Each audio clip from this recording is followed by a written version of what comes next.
gain alliances for Concord. So the one reason we're here, we're one of the partners that was asked to speak today. So we're an IBM Premier Business Partner. We're headquartered in Minneapolis. Okay. To give you kind of an understanding of, even though we're headquartered in Minneapolis, we deliver and provide solutions, IBM related as well, across the country. So Maine to Maui, so we cover the entire country. Some of the things that just, this is more of our kind of a stat sheet that we look at. We've been growing year over year. It's been a really good time for Concord as an organization. And importantly, one of the reasons we're excited is kind of the partnerships we have, and certainly where IBM is going and some of the things that they've done over the years. We've been partners with them. We're taking advantage of, and we're certainly believe that they're on kind of a great path to successful growth. As an organization, in the room, if you can see, healthcare, both payer and providers, is a lion's share of the business we do each and every day. Finance, banking, insurance, you can kind of tell that. One of the things that we have as an organization, we look for big, messy, complex environments. That's where we're really going to shine. Bill Wolf, who's in the front row here, Bill runs our data management analytics practice. Anthony Minstein, who's going to speak today about the agile analytics. Anthony runs our QA practice within Bill's world. Next slide. Just kind of rounding out different things. So in the new world order, if you think about, put it in context of how IBM Associated, since we're here, we're going to fall into analytics, which is a lot of stuff that we do as an organization. So that's going to fall in our data, certainly some of the stuff that we do within our integration practice. Systems, which is traditional work that we're doing. Certainly cloud is a big component of what we do. So a lot of the big data topics and kind of analytics stuff we're doing today, we not only do solutions that we come to bear, which could be industry specific, and I think that's one reason we work well with IBM, especially the greater IBM team, as we're leveraged for our subject matter expertise. So Bill and Anthony, as an example, a lot of heritage both in the banking as well as in Anthony's case in the healthcare arena, so they can bring that value that they've been there, done that, been in the shoes of some of the end clients that are here in this room today, and subsequently in our other practices and other areas that we're delivering work, that's going to fall through. So I think one of the things that I'm fortunate enough to represent the company is that we do really pride ourselves on being the trusted advisor in the room. So not only some of the tough questions and some of the tough answers that we have to give, we're not afraid of that. And so sometimes we'll have what I call the PowerPoint to reality. So we give you a fancy PowerPoint, it's got beautiful pictures and such, but at the same time, as an organization, we're going to stand by that and we're going to deliver it. So we have the bodies that do that. So we kind of have that at both circles. And I think a lot of times what we're doing, especially these days, is I'll call Bill and team, they're evangelizing the big data whisper. So we're doing a lot of that, especially throughout the country, of helping people understand what big data means. We've been there, done that in a lot of different ways, both from an open source and then leveraging companies like IBM to give that governance later. Anthony today is going to talk about, and some of his colleagues are going to talk a little bit about the agile analytics and what we've learned through delivering over the course of the last several years. Well, thanks again for your time. If you have any other questions, certainly Anthony and Bill are available today to answer those, and we'll be here all day. I'm really excited to both work with the IBM team members that are in the audience today, as well as the end clients. We're here to help. Thank you. All right, thank you. And I'd also like to introduce Jeff Grossman. Jeff is one of our colleagues. He'll be also presenting with us today. Let's talk about the context of what we're here, Agile Analytics. And the context of Agile Analytics, or analytics as a whole, is our ability to answer business questions based upon the data that we have. And typically it's that detailed, deep analysis of that data that tells us things like buying patterns, payment patterns, rates that we should be charging, ways to grow product velocity, sales velocity, attain customers, retain customers, if only we can get at the data that we have in our master files and our various data stores to allow us to derive the answer to those critical business questions. And we all know that what that model looks like. There's relationship and demographic information that sits in one or many different applications. From those applications, we're able to derive an analytical profile. We're able to determine targeted offers, targeted coupons, targeted analytical information around cost, around sales, how we can boost sales, reduce cost, and reduce investment. And then based upon those offers, there's a feedback loop that we can look at the responses to any offers that we put out on the table to see if our response pattern is right. There's a certain amount of analytical testing, a certain amount of analytical observation. Okay? So that's our full feedback loop. And it's great if only it were that simple. Because typically the problem in our environments is we don't have data sitting in one application. We could have customers shared across multiple ERP applications, multiple sales applications. We have an MDM project ongoing to derive the customer view and that three-dimensional view of the customer, but we have certain impediments. There is no single customer or customer of record. We could have the same customer residing in any one or a number of these databases. MDM is in process and will be completed soon. So that effort is ongoing, the business rules, the sampling, the profiling to determine what that real customer record is. And it may or may not be giving us the appropriate feedback. It could take a month just to close our accounting books from our 4 separate ERP solutions. But business users have questions, but they may not be able to specifically state that in use case terms or specifically state that to an IT organization who can deliver the attributes and the data required to fulfill their business analysis. But that business analyst is looking for answers now. So as an IT organizations, as IT delivery people, we're squeezed by the temporality of providing that data, yet the impediments of trying to extract or gather that data in a normalized fashion to be able to provide the answers to that. So we have multiple problems that we're dealing with. Solutions to those problems, which is part of what we want to talk about today. The first is the effort investment to profile, match, and align data across platforms, to bring that normalized view of that data. We talked, and the title of the presentation is Getting to Business Delivery in 2 Sprints within an Agile Methodology. So the answer is, let's time box the work effort to deliver business value quickly. It may not be the full business value that we're aiming for, but let's give a business response that delivers value to the business and answers some of our business questions quickly. Time required to define the analytics use cases. Again, as the title of the presentation suggests, we want a time box or sprints to identify critical attributes quickly. The time required to design, architect, and implement underlying database and server topology. The procurement, the acquisition of servers, the installation, the security, the connections, all of that IT plumbing, that IT stuff that we have to beat through to be able to acquire and get the data into the place we can perform the analytics. Let's deliver the business value while we're designing and building out a long-term solution. We don't need to get to the end state of the solution before we deliver business value. And many of our customers are saying to us, we can't afford an 8 to 10 to 12 plus month project to build the customer database of record. We need answers in the next 6 weeks. The time required to sift through data to service those use cases. The answer to that is implementing a platform for analytic delivery. And one of the things we'll talk about is a platform that we represent called AMP. And Jeff will talk about that a little bit in a few minutes. The time required to build analytics attributes to service those use cases.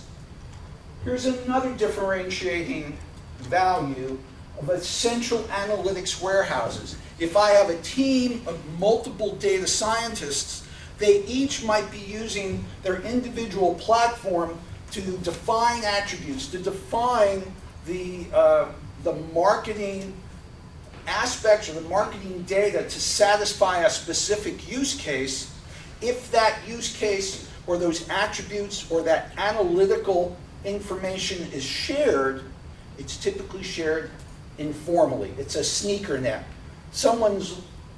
All too often, we're redesigning, redeveloping analytic use cases, unless we're aware that a data scientist in our group or someone in another marketing area or a different area we can rely on to share that information. Our ability to build a central repository is key to the ability to share those analytics across the enterprise. Existing analytics are not shared or stored in a formal central repository. Let's standardize a three-dimensional view of the business and that data analysis that drives the business questions. The server topology is not capable of timely throughput. The answer to that is Hadoop, large SMP processing, the ability to have multi-processors that we can bring to bear to do lots of analytics quickly and perform various services to support our analytical enterprise. And the last is projects take too long. Agile delivery, deliver the business value in weeks. Okay, so that's our stage. Now what's the answer to that? Here's the Agile delivery process model. We try and break this up into multiple sprints so that we're prepared to deliver quickly return on investment and deliver quickly the analytics. In our initial roadmap sprint, or sprint 0, we're performing platform readiness, data readiness assessment, data identification. As we go into our execution sprints, we start by, through our experience, our engagement, and our development processes, we're performing that work in a very time-boxed fashion to identify and deliver business value quickly. Let me show you another version of that model that we can talk through. So day 115, we're really looking at installing the platforms, prioritizing our base use cases and our timeline. We had talked a little bit earlier about some of our impediments being the business may not be able to categorize or quantify those use cases. And so one of the things that we try and bring to the table is our data science capabilities to be able to suggest to clients, here's what we've done with other clients in a very similar situation as yours. If you're a retail client, in our work with other retail clients, here are some of the base use cases that they felt were important. Our ability to suggest essential beginning use cases brings a point of beginning for a client. As we define what these use cases are, we're identifying the KPIs, and we're able to start doing our customer data profiling and data loads. By the end of sprint 1, we've spent 30 days on the ground. We've identified, documented our use cases, identified the data required to execute those use cases, but it's in sprint 2, as the title suggested, business delivery within 2 sprints. At the end of day 31, or our second sprint, we have our first release delivering business value. So based upon the initial use cases we've designed, based upon the KPIs or the essential attributes of the customer's effort, whether it's a marketing client or a retail client or a data science client, we're able to identify the key performance indicators, and our first sets of behavioral attributes and analytic queries are released. And we're not trying to provide a full solution here. We're trying to provide that key business value early in the process so that we have something that we're demonstrating to the customer early in the life cycle, giving that customer business value. As we move into our next sprint, we're defining our priority use cases with our second set of behavioral attributes and analytical queries. Now we talk about these attributes, and attributes could be static. that is specific to data that sits in a file. Or data could be, attributes could be a combinatorial attribute that references that same data across multiple files, starting our ability to merge data across disparate databases or disparate applications.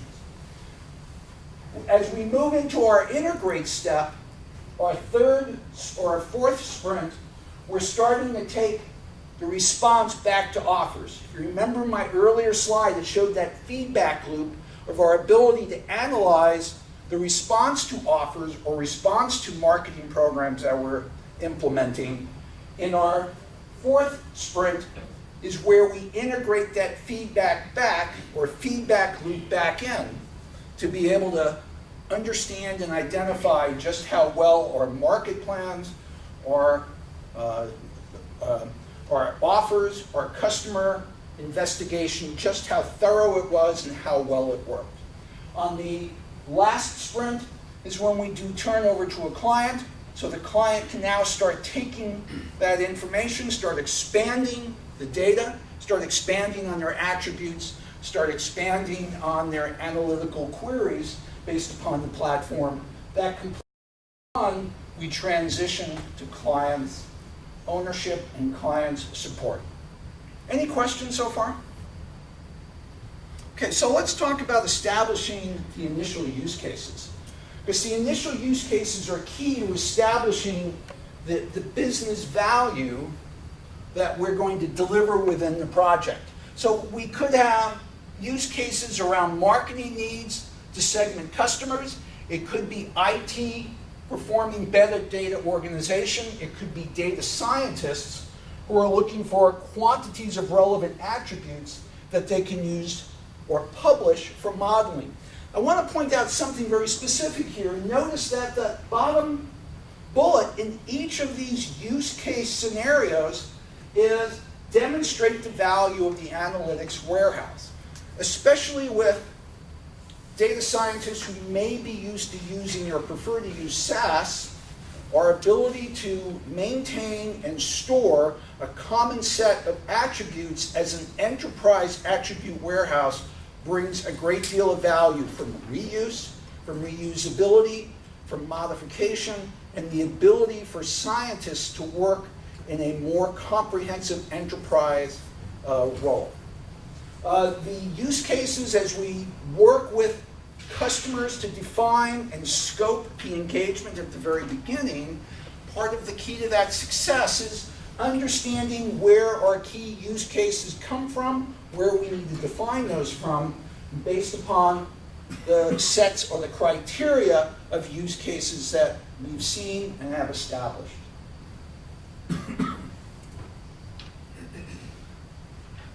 Use cases are a collection of benefits, and we'll talk about return on investment at the end of the presentation, but one of the key aspects of driving business value is the benefits that are derived as a result of implementing the business use cases, which may be the ability to load a new data source, or the ability to rapidly develop a new subject area or enhance an existing subject area. Ability to quickly define the mapping logic, specify public targets or adapt existing targets for additional data, and the ability to test and deploy data marts efficiently. All of that is driven by our ability to load newly acquired data from third-party and internal applications to be able to service queries and data analysis projects or data analysis activities. As we talk about the timing, here are the deliverables and the outcomes based upon each or the combination of our sprints. In our first 30 days, we're able to accomplish many of the key analytical and discovery attributes around the project. And that's basic to how we implement. It's basic from the standpoint of our assessment of the quality of data. It's basic from what our spending deciles are, the stratification of customer spending, the analysis of what the life cycle is. It's not just customer spending. It can also be claims payments to providers. It could be claims outcome or member outcome in the healthcare space. It can be as varied as across all those industries that I displayed in one of my earlier slides.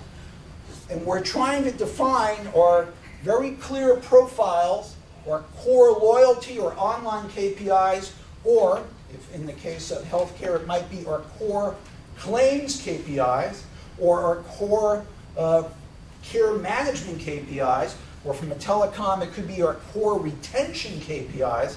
But our first 30 days, we end up with the very specific KPI that we need to demonstrate and deliver within our initial 90 days or our initial sprints. As we move to our actual implementation and delivering the value within 90 days, we start to take those KPIs and expand those to an analytical module and advanced analyticals across whatever the enterprises that we're studying. It could be the market basket analysis, but it includes segmentation of the data, whatever source data we're dealing with, a customer segment or member segment, profiles, customer performance indices or member indices, and share of wallet analysis, or, if you will, share of claims analysis or share of health outcome analysis.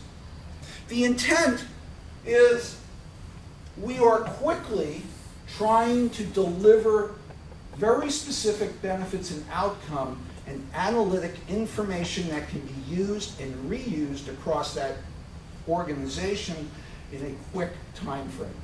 And the basis is the agile process model that allows us to, in 60 days, define the key use cases, the key attributes that leads us to that detailed analysis and segmentation of the data, which leads to the customer outcomes. As we move into the later stages, we're looking at behavioral segmentations, the customer migration out, target marketing, and customer acquisition and cross-sell, upsell analyses. So our KPI diagnostics move into the advanced analytics and the analytic module. So we're spending our time expanding our delivery and expanding the value of what's being delivered. At 120 days and beyond, we're able then to start looking at all the campaigns that can now be an outcome of the data analysis and the analytical tasks that we performed prior in the prior sprints. So we're moving past KPIs into the advanced and the analytic modules that support all of the activities of a retail organization or a healthcare or a banking or whichever organization we're in. So that's the basic process model, and the process is great, but it's enabled by a combination of software and hardware. So what is the platform that allows us to deliver the value quickly? It's more than just process. Now I'm going to ask Jeff to talk us through the next slide on the process enablers. Thanks. I'm going to ask everyone to just do 1 minute of audience participation with me for a second. So can I just get a show of hands if your company has an enterprise data warehouse? Excellent. And keep your hand raised if you would describe that enterprise data warehouse as fast, agile, flexible, iterative, supporting. All right, very good. An exception to the rule. My experience, and I think our collective experience, is that enterprise data warehouses have served a lot of great functions for a long time, a number of years. People have been building them and trying to bring data together for 30 some odd years. Typical approaches for that usually result in slightly inflexible data models, things that are really great for enterprise reporting, but not as quick or agile enough to support the process that Anthony was describing, right? So as the data sources proliferate, if you're trying to bring a new source in and deliver some new analytics, some new model, some new report, or maybe a marketing campaign, you're trying to do that in 2 or 3 weeks. the processes that usually maintain an enterprise data warehouse are oftentimes not well suited to that kind of flexibility. So the specific technology, hardware and software that Anthony was describing, we've had a lot of success with Agenity AMP, which is software provided by a company that's also a premier business partner of IBM. It runs on the IBM Netezza database, massively parallel. And what it enables is really, it allows you to offload potentially some of the use cases from a typical EDW type approach and allow greater self-service for data architects, for data scientists and analysts, for marketers or other consumers of data and analytics, and allows them to support campaigns, iterative predictive analytics, BI tools, and to do that on the time scales that Anthony was talking about, to do that in a sprint or two, to do that in 2, 3, or 4 weeks. And I'll talk a little bit about how that's enabled. But this might be, your end state. This might be the end state of where you're trying to go in terms of supporting analytics throughout your organization. And it might start with a single use case around better enabling your SPSS modelers. How can those folks reuse analytics and iterate more quickly? That might be your sprint 1 objective, and your sprint 2 objective might be taking those analytics and feeding them into execution systems so that you can drive actual action from those analytics. So that's where we're talking about 2 to 4 weeks being able to develop new insights, action against them using things like IBM campaign tools, maybe report on them, by taking that round trip data back and building out additional reporting or analytics. The idea is that this doesn't have to be your day one infrastructure, it doesn't have to be your day one ecosystem, but you should be able to evolve to that based on business needs very quickly. And to do that really flexibly with whatever data and analytics are important at that point in time. So if you were to drill into that AMP technology, that software and hardware stack, what we're really doing is enabling each part of the analytics supply chain to be optimized and automated as much as possible. So if data is landing on your analytics hub, it should be able to be dropped there in whatever format is easiest for your business to provide. You don't need to create fixed structures to import it. AMP's software has some tools called the Loading Wizard and Data Management Workbench. These tools are really about taking data warehousing best practices and automating them. So you don't need DBAs, you don't need ETL developers. Your business users who understand the data can map it into a really flexible model that you can very quickly iterate through and develop. So you don't need to boil the ocean by taking every single data set in your data warehouse or across your organization and trying to model it before you can get analytics out of it. You should be able to grab 3 attributes from here, 2 attributes from here, join them together and start feeding them out to an application that really wants to use them. And that's how you support an agile analytics process, by having that flexible technology stack underneath. Another way you support really agile and rapid analytics is by taking the math that normally sits in your endpoint applications. So normally people are building calculations in their BI tools. They're building calculations in their statistical modeling tools. They're building calculations in SQL. They're doing that over and over again, maybe in different lines of business, maybe in different tools. And that's, it really slows down the pace of analytics because you're reinventing the wheel and you're doing it, maybe just to support one line of business instead of a central repository. So there's capabilities within the software stack that allow you to actually embed the math within the platform and not just the data. So it extends that concept of a data warehouse and creates an analytics warehouse so that all of your KPIs, metrics, scores, variables, things that all the smart data and analytics folks across your organization are building, put those into a central repository so everyone is able to leverage those consistently in that scale. And then we want to create self-service capabilities, so you don't need to be an IT user, and you don't need to be a SQL expert, and you don't need to be a SAS or SPSS expert to actually pull analytics and data when you need it. So if we have a tool in the AMP software called a Publishing Wizard, I'm an end user, I just want to grab customer, their average spend, their strategic segments, their behavioral characteristics, and I just want to publish that and use it in a campaign, or I want to run the same process into my sandbox so I can do some predictive modeling. And the idea is we're pulling from a common set of data and a common set of math, creating huge scale that supports a very rapid iterative process. The hardware technology that enables this type of software is IBM's Netezza platform. So it's a massively parallel system. I'm not going to necessarily drain all the technical components of that, but the key hallmarks of that system that we've been able to leverage with this software is that you don't need DBAs, there's no indexes or a lot of manual database tuning in order to get high performance out of it. And so the idea that you can self-serve with the hardware stack really enables a lot of the self-service and flexibility and speed to value with the software that sits on top of it. And the idea is there that IBM's technology is really using hardware to take and automate a lot of the optimization things that you normally have to go to a DBA for. If you want to go to the next one. That's, the technology is great. Data warehouse technology, database appliance is fantastic. Not every user in your company who's a smart analyst is going to be a SQL expert. So you want to be able to present them a front end that's going to enable them to do more faster and take more self-service and offload some of that work and management from IT.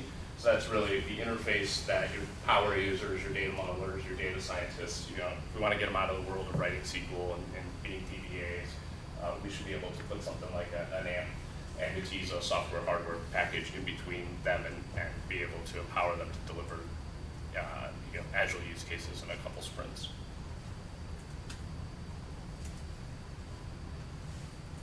Okay. Thank you. Yep. Okay, final slide. The bottom line, IT is a technology business. We all know that. All of us in IT have to be completely aware of the technologies, the hardware, the software. But it's really all driven by return on investment. It's all driven by value analysis, it's all driven by funding that we're able to acquire.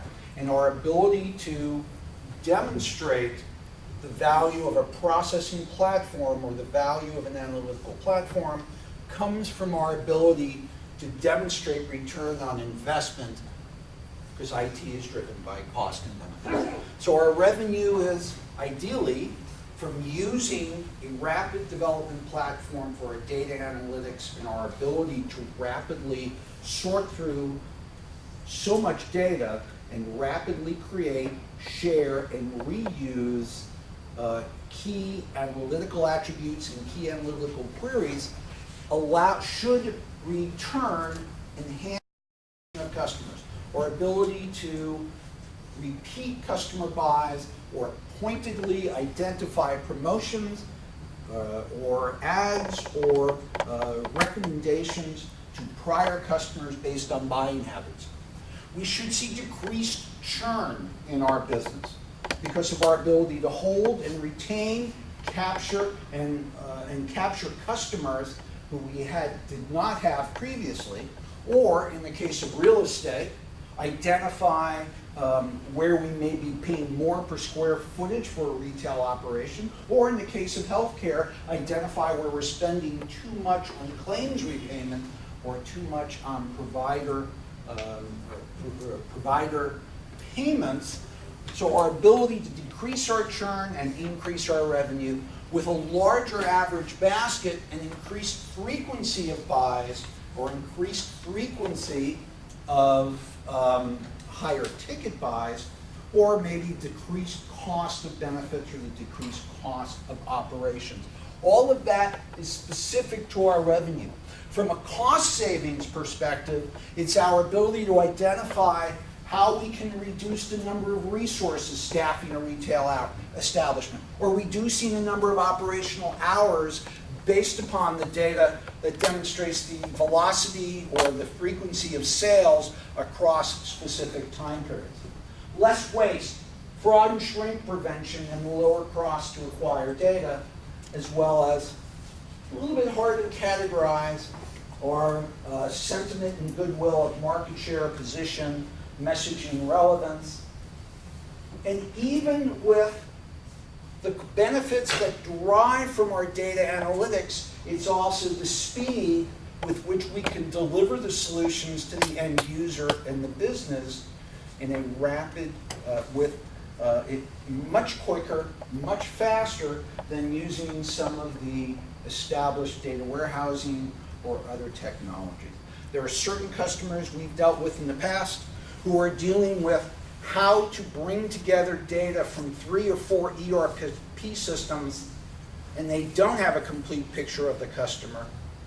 So our ability to put an agile platform together and quickly derive a view of the customer while they're building an MDM solution, while they're trying to integrate those disparate ERP systems, gives them the ability to start identifying their customers and recognizing very specific purchase and cost attributes around customer and around sales. Any questions? We've got 10 minutes left. Okay? Anybody here? Yes, sir. As far as culture goes in the organization, I mean, what tactics or ways that you can help transform like a waterfall type organization into an agile? I mean, what do you? That's a great question, because you start getting into almost religious wars about waterfall during Agile. And I think it really comes down to cost benefits. And we don't even have to call it Agile. We can call it waterfall. We're just going to call it short phases, and we'll just rename it. Arose by any other name, it still arose. Whether we call it Agile or not, really the point is being able to deliver value quickly in an organization. So I could take this same model here and change the names and say it's a waterfall model. It's just, this is my typical project initiation steps. So we're just going to time box project initiation. This is going to be my, sprint 1 is going to be my design phase. And then sprint 2 and sprint 3 are just 2 phases of an execution phase. The bottom line for us is delivering value as quickly as possible, because as we deal with these large data projects, we typically can spend a great deal of time in profiling, normalizing, analyzing data, which at times makes the business go, is it soup yet? Remember that commercial? Is it soup yet? Yeah. So the business needs that information to run the business. They can't wait for IT to try and pull all the data together and go through those necessary analytical steps. This gets us on the road to starting that long trip, the journey of 1,000 miles that begins with a single step. Make sense? Yep. If you have an MDM process that's currently underway, or if you don't have an MDM process at all, and you have silos of customers here and there and there and there and there and there, are there things that you have available to you within that technology that enable you to achieve some of that consolidation that has to happen in order for you to be able to answer a question about a customer that could be over here and over there and over there and over there and all those different places? Absolutely.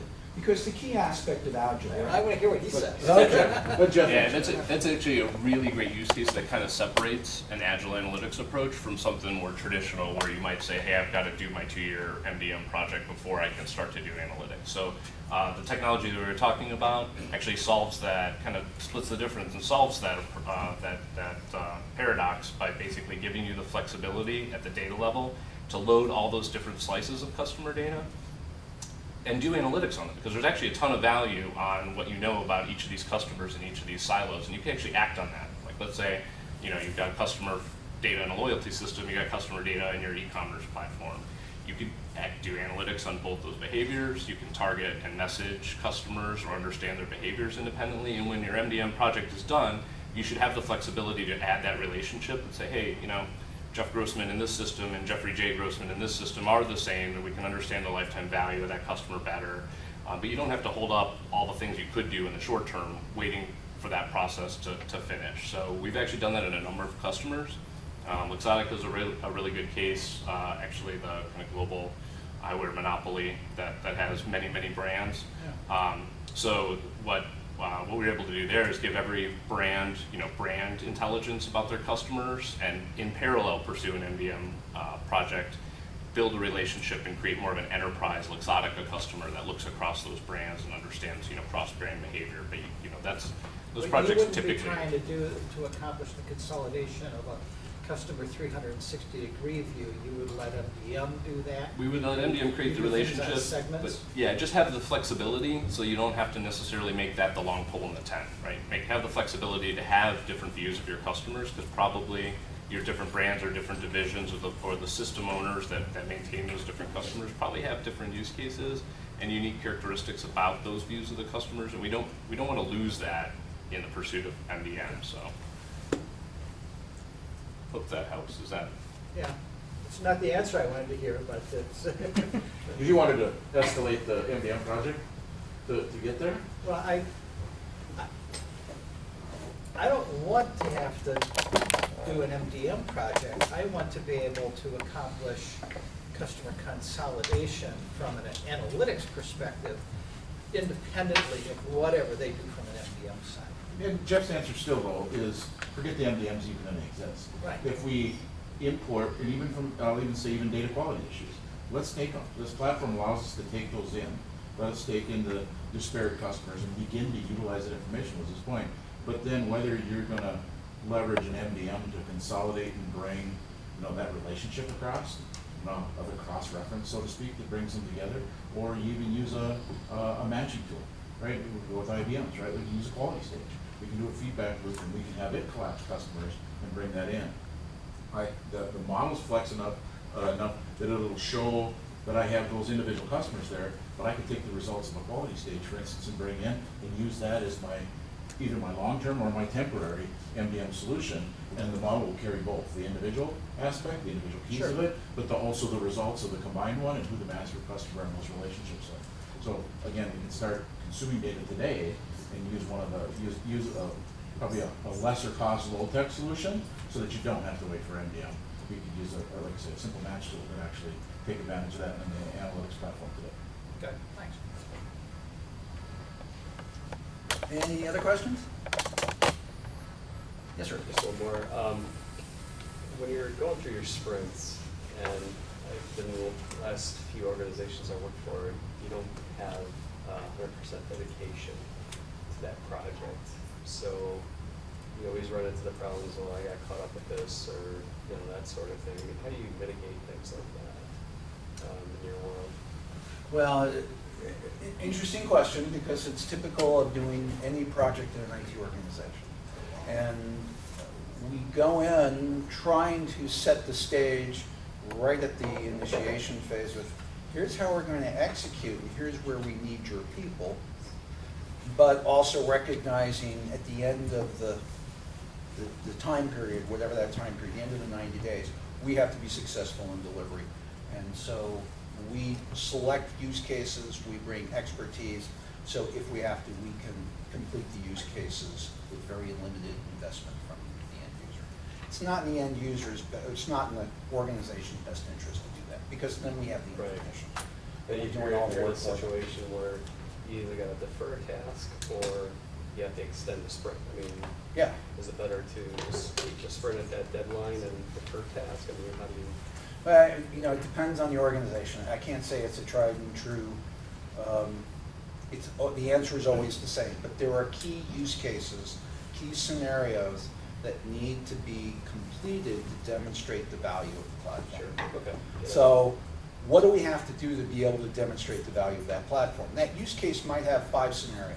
Mhm. We may defer 2 of those scenarios. We can't defer all 5, or we may delay the scenarios or delay that sprint a couple of days to factor in the loss of resources. But in any team that we place on the ground, we have an engagement manager and we have a project manager who's watching the project very closely, working with a project manager on the client side.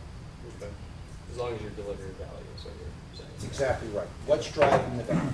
I mean, sometimes when you think about a waterfall program where you might be 12 months out and you get delivery, you can wobble all the time because of that issue. But if you've got sprints broken up and you see value a little bit more, the organisation gets behind it a little bit more. There's more momentum because the business can feel something getting out.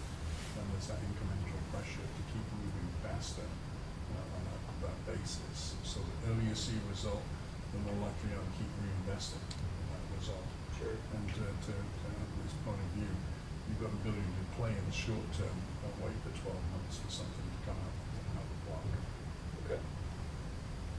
Yeah, we could do a 12-month project, but, you know, I've been in IT for 35 years now. The technology changes.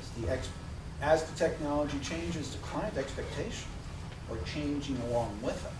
And their expectations are projects will no longer take a year or more.